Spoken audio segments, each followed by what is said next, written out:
नमस्कार दोस्तों, एक बार फिर से एकता क्लासेज करनो यूट्यूब चैनल पर आपका हार्दिक स्वागत है। बीएसटीसी के सिलेबस के अनुसार आज मैं आपके लिए लेकर आया हूँ राजस्थान की प्रतीक चिन्ह।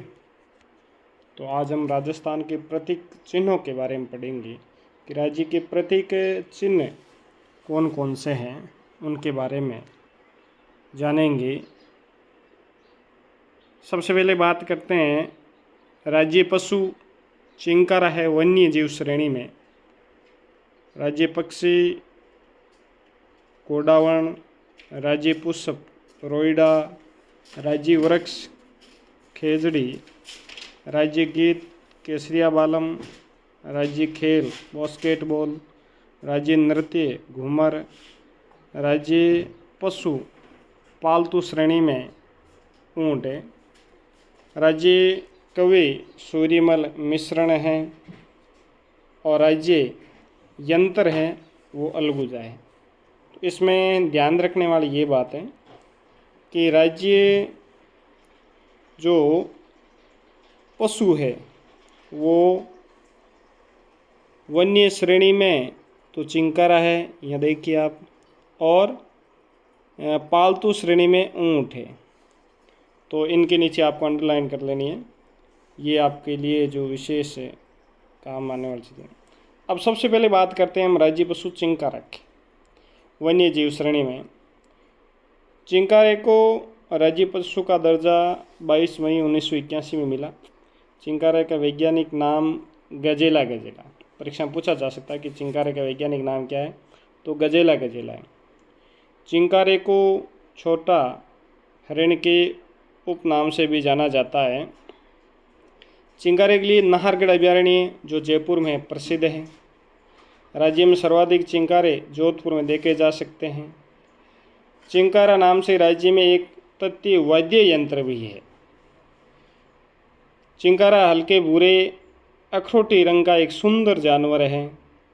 चिंकारा के सींग आजीवन बने रहते हैं, जबकि हिरण हर वर्ष अपने सींग गिरा देते हैं और उसके नए सींग उग आते हैं।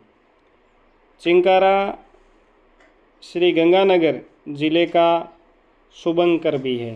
तो ये एक महत्वपूर्ण है, पूछा जा सकता है कि चिंकारा कौन से जिले का शुभंकर है, तो चिंकारा श्री गंगानगर जिले का शुभंकर है। इसको अच्छी तरीके से नोट कर लेना है।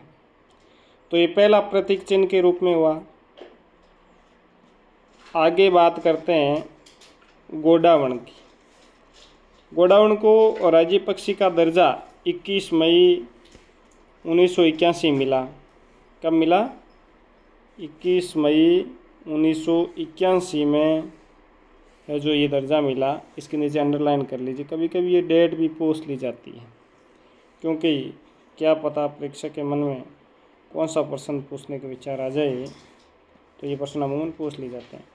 गोडावण का वैज्ञानिक नाम कई बार पूछा गया है, इस पर तो विशेष रूप से अंडरलाइन करने की ज़रूरत है। तो वैज्ञानिक नाम है क्रायोटिस न्याग्रिसेप्स। क्रायोटिस न्याग्रिसेप्स इसका है जो आपको ध्यान रखना है।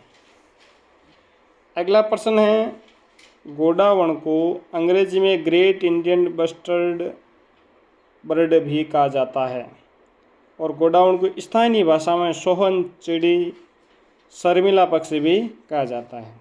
अब गोडावण के अन्य उपनाम ये भी पूछ लिए जाते हैं कभी कभी। तो गोडावण के जो उपनाम हैं उन देखो, सारंग है, उपना है, तुकदर है, और आगे देखिए आप तिलोर है और गुदन में है। ये इसके जो अन्य नाम भी है। अब हम बात करते हैं गोडावण के बारे में। गोडावण को हाड़ौती क्षेत्र में माल मोरडी कहा जाता है। हाड़ौती क्षेत्र में माल मोरडी कहा जाता है।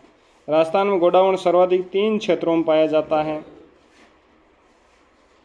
यानी 3 जो क्षेत्र है वो है, एक तो सोरसन 12 और सांकलिया जो अजमेर और मरु उद्यान जो जैसलमेर बाड़मेर में, वहाँ पर।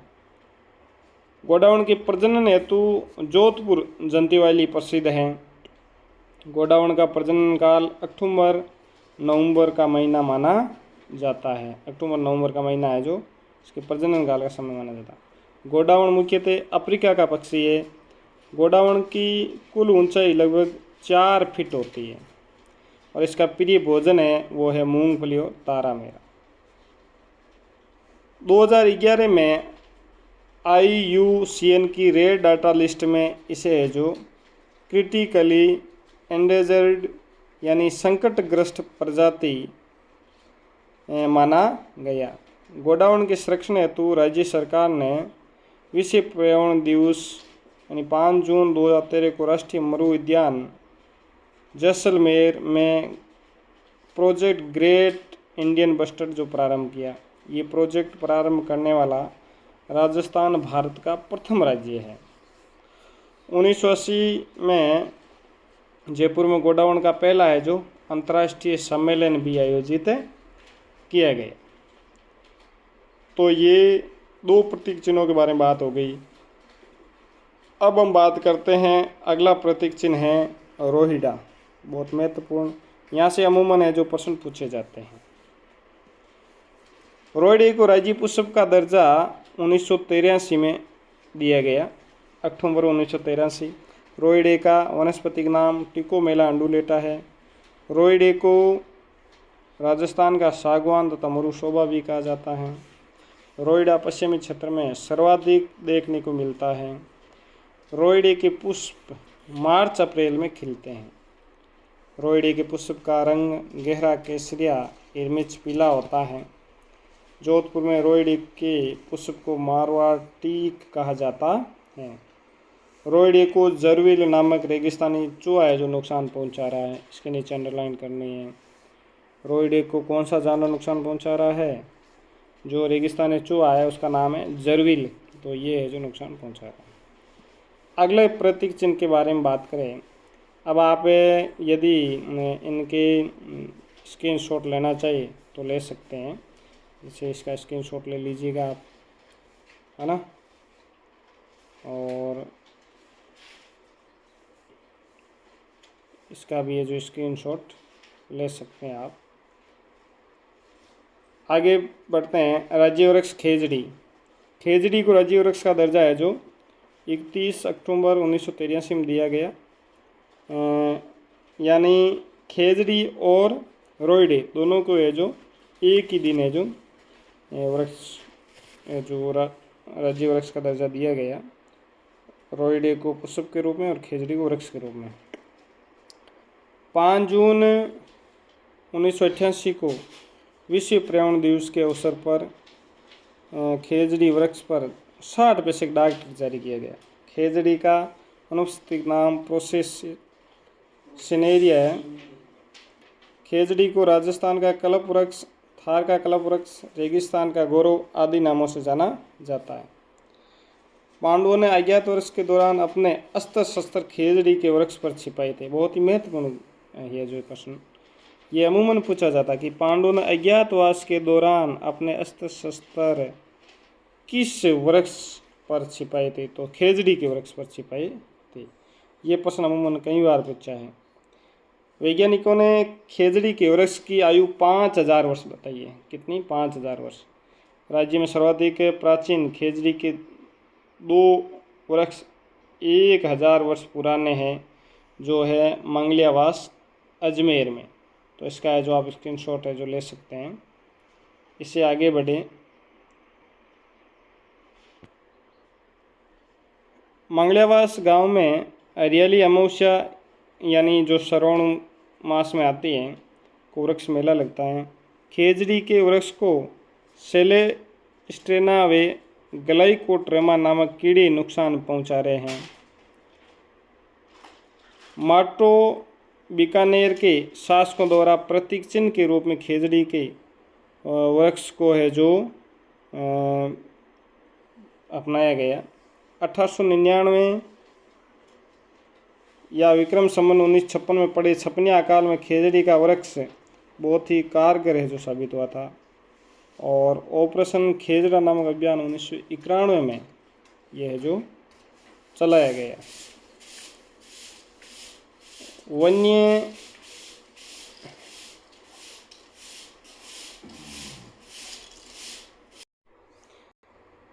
हाँ, तो मैं बात कर रहा था कि 1899 यानी विक्रम संवत 1956 में पड़े जो अकाल पड़ा था, उसमें खेजड़ी वृक्ष लोगों के जीवन का है जो सहारा बन गया था। और ऑपरेशन खेजड़ा नामक अभियान 1991 में चलाया गया। वन्य जीवों की रक्षा के लिए राज्य में सर्वप्रथम बलिदान 1604 में जोधपुर के रामसड़ी गांव में कर्मा व गोरा के द्वारा जो दिया गया। खेजड़ी की सर्वाधिक वृक्ष शेखावटी क्षेत्र में देखे जा सकते हैं और खेजड़ी के सर्वाधिक वृक्ष नागौर जिले में देखे जाते हैं। तो देखो प्रश्न इस प्रकार से बन सकता है कि किस क्षेत्र में सर्वाधिक है जो खेजड़ी वृक्ष है, तो इसके लिए उत्तर आएगा आपका शेखावटी। और विशेष जिला पूछा जाए तो उसके लिए आपका जो उत्तर आएगा वो आएगा नागौर, यानी सर्वाधिक वृक्ष किस जिले में है तो ये नागौर आएगा। खेजड़ी के वृक्ष की पूजा विजयदशमी दशहरे यानी आश्विन शुक्ला पक्ष दशमी के अवसर पर की जाती है। खेजड़ी के वृक्ष के नीचे गोगा जी जुंजार जी बाबा के मंदिर जो बने होते हैं। खेजड़ी को हरियाणवी व पंजाबी भाषा में जांटी के नाम से जाना जाता है। खेजड़ी को तमिल भाषा में पेई मे के नाम से जाना जाता है। खेजड़ी को कन्नड़ भाषा में बन्ना बनी के नाम से जाना जाता है। खेजड़ी को सिंध भाषा में छोकड़ा के नाम से जाना जाता है। खेजड़ी को बंगाली भाषा में साई गाछ के नाम से जाना जाता है। और खेजड़ी को विष्णु संप्रदाय में समी के नाम से भी जाना जाता है। खेजड़ी को स्थानीय भाषा में शिमलो कहा जाता है।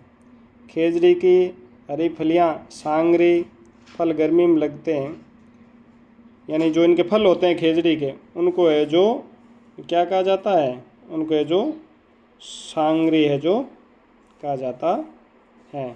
इस बात का है जो आपको ध्यान रखना है। आगे खेजड़ी का जो पुष्प होता है उसे मिज्जर कहा जाता है। खेजड़ी की सूखी फलियां खोखा कहलाती हैं। खेजड़ी की पत्तियों से बना चारा लूम यानी लूंग कहलाता है। वन्य जीवों की रक्षा के लिए राज्य में दूसरा बलिदान 1700 ईस्वी में नागौर के मेड़ता परगना के पोलावास गांव में वुंचो जी के द्वारा दिया गया। खेजड़ी प्रथम बलिदान जो देने वाली थी रांगना वही थी अमृता देवी विश्नोई, जिन्होंने 1730 में यानी उस समय 363 है जो लोगों ने अपनी बलि दी थी खेजड़ी के वृक्षों को बचाने के लिए। बहुत ही महत्वपूर्ण कार्य किया था। ऐसे वीरों को नमन करते हैं हम, जिसमें 69 महिलाएं और 294 पुरुष जो शामिल थे। और जोधपुर के महाराजा ने जो आदेश दिया था उस गांव में खेजड़ी के वृक्षों को काट करके लाने के लिए, जब वो वृक्षों को काटने लगे तो अमृता देवी और उनकी बेटियां कहते हैं कि वृक्षों को पकड़ के खड़ी हो गई थी और उन्होंने कहा था कि सिर सांठे रोक रखे तो भी सस्तो जान, यानी उन्होंने कहा कि हमारा सिर भले ले लो लेकिन हम वृक्षों को है जो काटने नहीं देंगे। उसी के कारण से ये वो जो प्रसिद्ध हो गई थी अमृता देवी। ये मेला है जो भाद्र शुक्ल दशमी को है जो मनाया जाता है। भाद्रपद शुक्ला पक्ष की दशमी को तेजा दशमी के रूप में भी मनाया जाता है। भाद्रपद शुक्ल दशमी को विश्व एकमात्र वृक्ष मेला खेजड़ी गांव में लगता है। अमूमन ये प्रश्न पूछ लिया जाता है कि विश्व का एकमात्र जो खेजड़ी यानी वृक्षों का जो मेला है वो कहाँ लगता है, तो भाद्रपद शुक्ला को खेजड़ी वृक्ष जोधपुर में लगता है। अमृता देवी के पति का नाम रामोजी विष्णु ही था। विष्णु संप्रदाय द्वारा दिया गया ये बलिदान साका या खड़ाना कहलाता है। इस बलिदान के समय जोधपुर के राजा अभय सिंह थे। ये प्रश्न पूछा जा सकता है कि खेजड़ी जब बलिदान हुआ था उस समय जोधपुर के महाराजा कौन थे, तो अभय सिंह जी थे।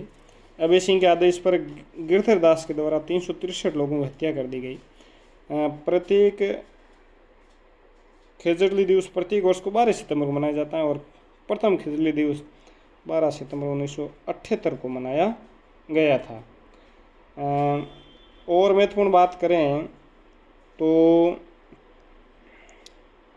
वन्य जीवों के संरक्षण के लिए दिए जाने वाला सर्वश्रेष्ठ पुरस्कार अमृता देवी वन्य जीव पुरस्कार ही है। इस अमृता देवी वन्य जीव पुरस्कार की शुरुआत 1994 में हुई थी। प्रश्न पूछा जा सकता है। प्रथम पुरस्कार गंगाराम विष्णु जोधपुर को दिया गया। खेजड़ली आंदोलन चिपको आंदोलन का प्रेरणा स्रोत रहा है। चिपको आंदोलन उत्तराखंड में सुंदरलाल बहुगुणा के नेतृत्व में हुआ था। तेलंगाना का राज्य वृक्ष खेजड़ी यानी जम्मी पेड़ है।